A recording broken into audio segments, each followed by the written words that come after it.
Hey everyone, ready for a deep dive into some high-stakes pitching? I'm ready. We're going to be looking at Oren Klaff's book, Pitch Anything, Oh, yeah. Great book. and seeing how he managed to secure financing. During a recession, no less? Yeah, for a luxury private airport In L.A. in LA. Ambitious. Super ambitious, right? Yeah.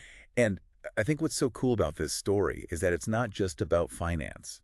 It's about persuasion and understanding human psychology. It really is. And that applies to all of us. Yeah. Whether you're pitching an idea to your boss, Oh, yeah. trying to get a raise, even just convincing your friends to try a new restaurant. Absolutely. The tactics we're going to talk about, Oh, yeah. they all apply. Totally. So let's set the scene. The economy has tanked. Badly.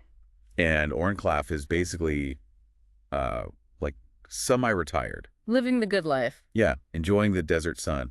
He's out of the cutthroat deal-making world. At least that's what he thinks. Yeah, for now. For now. Then this guy named Sam Greenberg comes along. He's got what he calls a monster deal. A monster deal, yeah. The deal is transforming Davis Field, this kind of rundown regional airport, Yeah. It's seen better days. into a luxurious private airport. Jet Park. Jet Park, exactly. And remember, this is during a terrible recession. We're talking about $1 billion project. Crazy. Right. I mean, it's huge, but there's a problem. Big problem. Bold hammer, 10 times the size of Klaff's company. at least. And with an amazing track record. They win a lot. It's David and Goliath. But here's where Greenberg is so smart. He knows that just presenting the facts Yeah, the numbers alone. isn't going to be enough to get Klaff back in the game. Way too comfortable out in the desert. Right. He's got to do something more strategic. He does. He plays on Klaff's psychology. Oh, this is interesting. Appealing to his pride, his competitive nature. Oh, yeah. That fear of missing out. Like that once-in-a-lifetime opportunity. Yeah, exactly. Dangling it in front of him. Knowing he can't resist. And what's fascinating is that Klaff, the master persuader himself, Right? He wrote the book. literally Uh, is analyzing Greenberg's every move. in real time. Oh, yeah. He's not just listening. Oh, no. He's dissecting the tactics being used on him. This is a game to Klaff.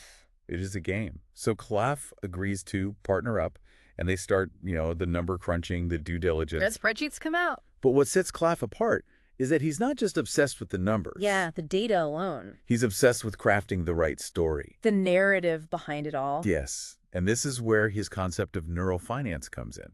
A little intimidating. Yeah, it sounds fancy. But it's a simple idea. It's about how our brains Right. respond to financial information. So Klaff is saying that just dry numbers Yeah, just the facts and figures. don't really persuade people. Like the emotions, It's the the stories stories that we attach to the numbers. that make us want to say yes. Exactly. It's not about like manipulating people with a fake story. Oh, no, not at all. It's about finding the emotional core, The the heart of the deal, and making people feel something. Feel something, yeah. And then Klaff, he's all about the details. He spends hours refining his pitch. Trimming it down. Yeah, minutes and seconds. Every word has to have impact. It's incredible.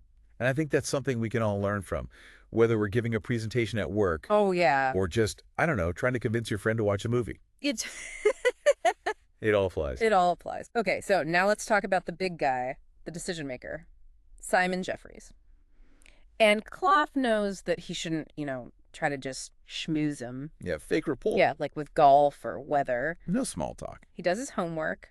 He analyzes Jeffries, Mm-hmm. his personality, his background. His values. And what he finds out is that Jeffries, he's dealt with the FAA a lot. A lot, yeah. So he appreciates a formal, serious approach. But, But Klaff also senses that Jeffries is driven by legacy.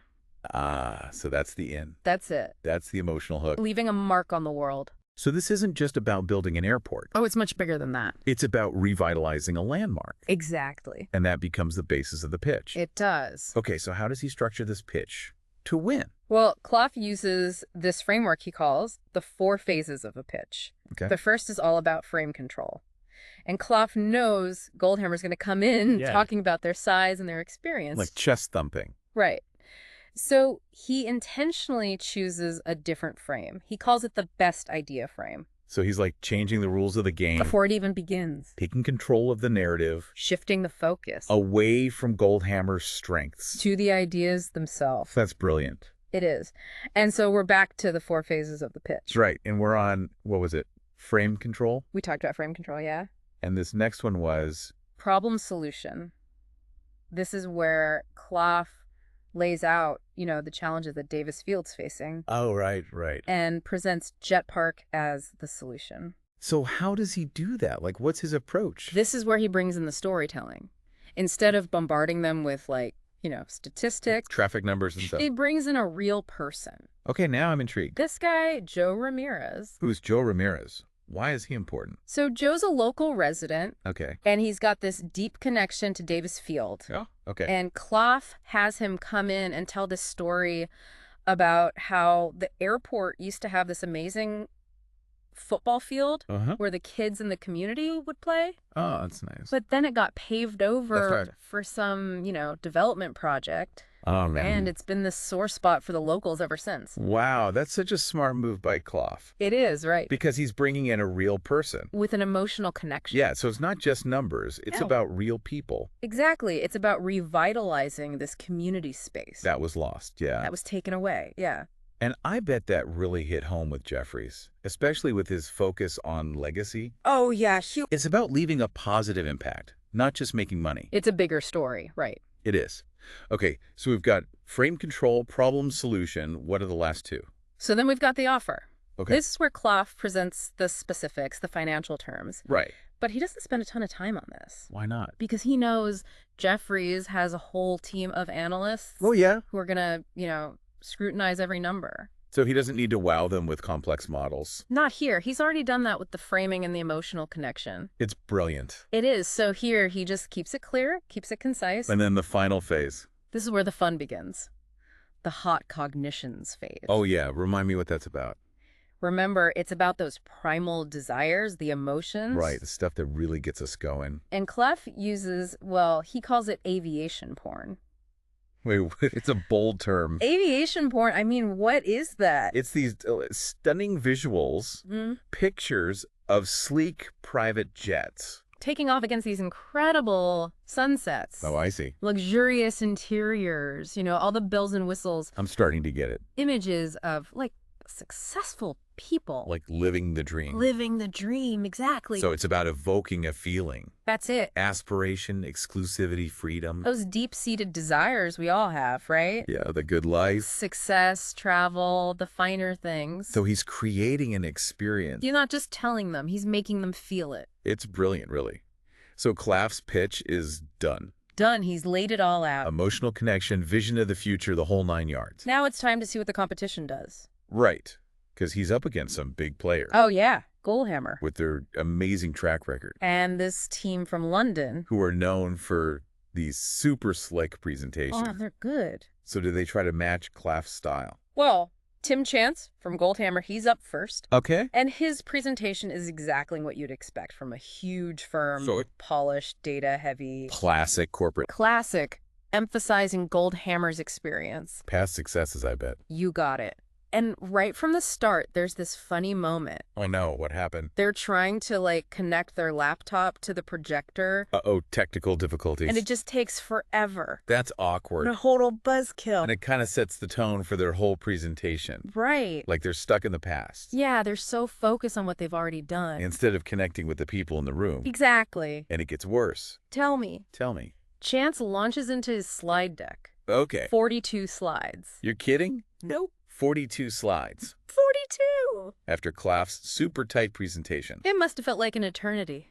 It must have. Chance just droning on and on. With the numbers and the jargon. It was painful. I bet Clough was loving it. Oh, yeah, because Goldhammer's playing right into his hands. By overwhelming the audience. They're making Clough look even better. His story stands out even more. By contrast, totally. It's like judo, using their strength against them. Exactly.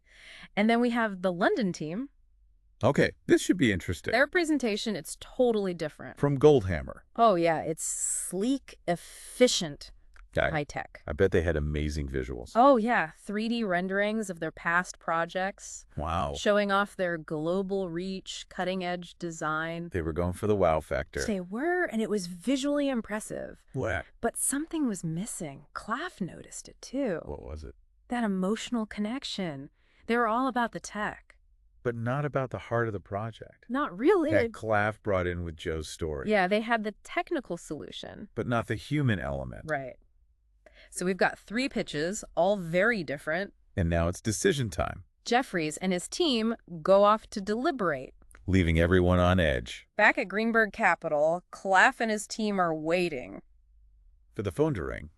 It's a nail-biter. Did Klopp's approach pay off? Are gonna find out. It's like waiting for a jury to come back with a verdict. Totally.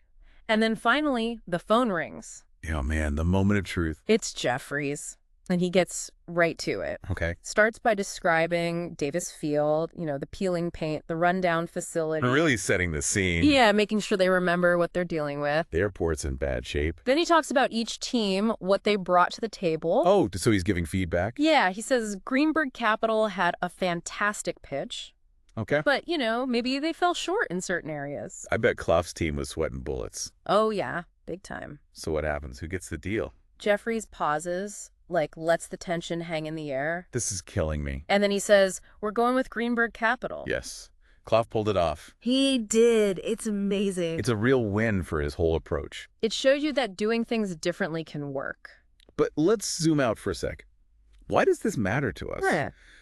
We're not pitching airport deals Right. But we all need to persuade people. every day in all sorts of situations. Klaff tapped into something really important. What's that? That logic and data, by themselves, they're not enough.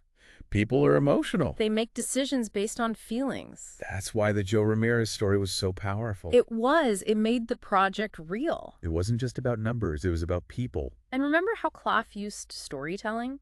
He could have just talked about financials. Right, the dry stuff. But a good story, that's what sticks with you. It makes you care. And don't forget those visuals. Oh, yeah, the aviation porn. Evoking desire, excitement, Selling a feeling. a vision of the future. And he was authentic. He didn't try to be like those other firms. He did it his way. And it worked. One last thing that really struck me. Okay, what is it? Klaff barely mentioned his firm's experience. Really? That's interesting. Makes you wonder, does our background matter less than the pitch itself? That's a great question to leave people with. Is it what we've done or how we present our ideas? What do you think? I think that's something we all have to figure out for ourselves. It's a journey. It is. So next time you need to persuade someone, remember these lessons. The framing, the emotional connection, the power of a good story. And who knows, you might just win them over, just like Oren Klaff. It's possible. Thanks for joining us for this deep dive. My pleasure.